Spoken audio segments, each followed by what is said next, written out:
नमस्कार, मैं हूं अशोक वर्मा। आप देख रहे हैं टीवी 20 न्यूज। देश और प्रदेश की खबरें देखने के लिए बने रहिए हमारे साथ। अब शुरुआत करते हैं खबरों का सिलसिला।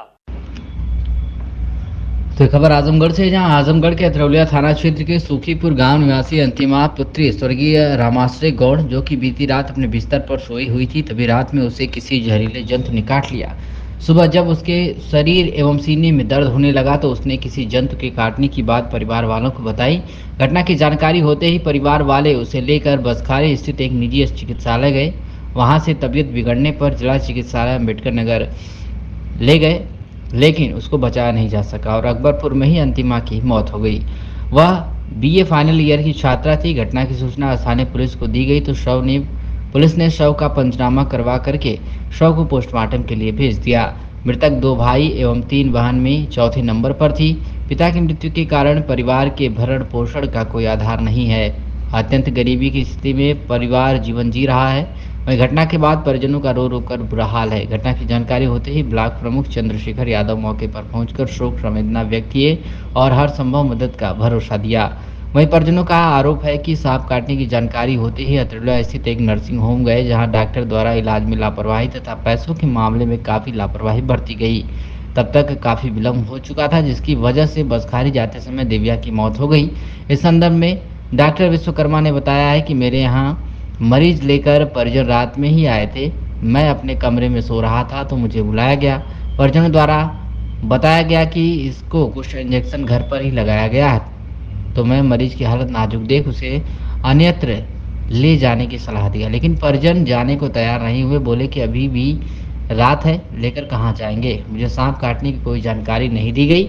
उसके बाद मैंने उस मरीज को कोई भी इलाज नहीं किया और परिजन उसे लेकर बसखारी स्थित किसी नर्सिंग होम में गए, जहां इलाज के दौरान उसकी मौत हो गई। इस पूरे मामले में क्या कुछ कहा है लोगों ने, आप सुनिए। क्या नाम भैया? मेरा नाम सर कुंवर बहादुर है। कहाँ के निवासी है? सूखीपुर पांडेपुरा। ये क्या घटना घटी थी? और घटना सर ये घटी है, हमारे सिस्टर थी, उसको रात में करीब 1-1:30 बजे के आसपास सांप ने काट लिया। तो उस समय उस पूरी नींद में थी, उसे पता चला नहीं कि क्या दिक्कत है क्या नहीं दिक्कत है। ये कितने बजे घटना है? घटना ये करीब 1-1:30 बजे की है।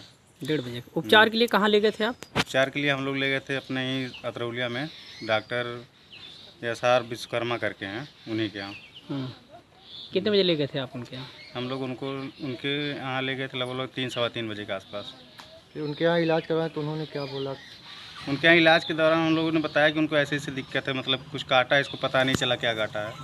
तो देखे उनके निशान जहाँ पे काटा था, तो बोले कि कोई दिक्कत नहीं है, सांप उप नहीं काटा है, इसका इलाज हो जाएगा, सही हो जाएगी।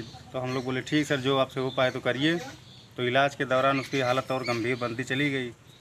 तो हम लोगों को बार बार कहने पे भी वो मतलब रिफ़र नहीं कर रहे थे, छोड़ नहीं रहे थे हमारे पेशेंट को। स्थिति गंभीर होने के बाद भी जो है वो रिफ़र करने के लिए तैयार नहीं, रिफ़र करने के लिए तैयार नहीं थे। 1-2 बार झाग आया तो बोले कोई दिक्कत नहीं है।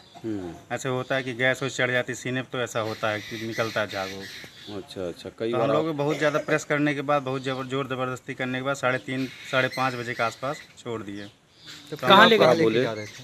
हम यहाँ से लेके जा रहे थे मौर्य डॉक्टर के यहाँ बसखारी, और रास्ते में ले जाते हुए मतलब उसकी निधन हो गया।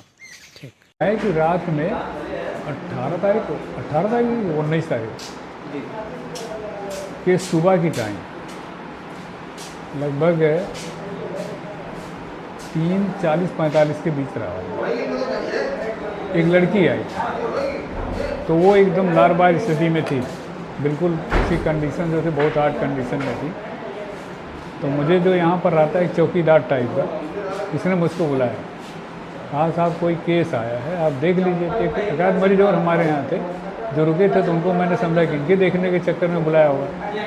कुछ देर के बाद वो केस निकारे गाड़ी वाले में से उसी तरह का था। तो फिर उन्होंने कहा कि ठीक है, तो ये कैसे हुआ?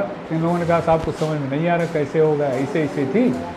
तो उनके साथ में एक डॉक्टर, झोला साहब कोई कथित डॉक्टर थे, तो उन्होंने ये बताया कि साहब हम 4-5 इंजेक्शन लगा चुके हैं, लेकिन इसको कोई रिस्पांस नहीं मिला। तो हमने कहा कौन कौन इंजेक्शन लगाए हो?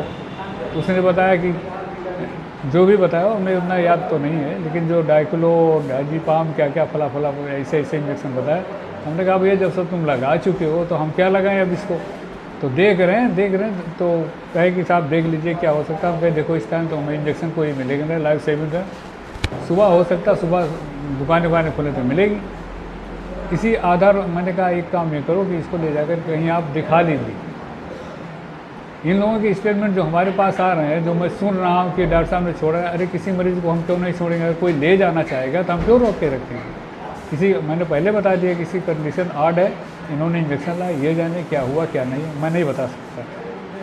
लेकिन ये है कि जहाँ आप सुटेबल समझे थे तो कहीं साहब अभी रात है, थोड़ी देर और देख लेते हैं, उसके बाद चलेंगे। तब तक मैं चला ऊपर, तब तक एक लड़का फिर मुझे फ़ोन किया, कहा साहब वो ले ही नहीं जा रहे हैं। तो फिर आकर के मैंने ढांढा तो ये लोग लेकर के गए, बसखारी गए, बसखारी से गए अकबरपुर में किसी को दिखाया था, तो वहाँ शायद उसने कहा कि भाई अंतिम समय में लाए हो, हम कुछ कर देते हैं, अगर मतलब मर गई तो कोई बात नहीं, जिंदा है तो कोई बात नहीं। बस यही था हमारे यहाँ। मुश्किल से 1 घंटा सवा घंटा जो भी रुके रहे हों, और मैंने तुरंत ही इनको कहा दिया कि जब मैंने देखा 10 मिनट चेक किया उसका ऑक्सीजन सारी चीज़ें, तो बहुत बढ़िया कंडीशन नहीं थी। क्योंकि इसने इंजेक्शन लगाया था 10 मिनट पहले, तो मुझे लगाने कोई सवाल ही नहीं, ना मेरे पास कोई लाल सही ड्रग्स, यही स्टेट।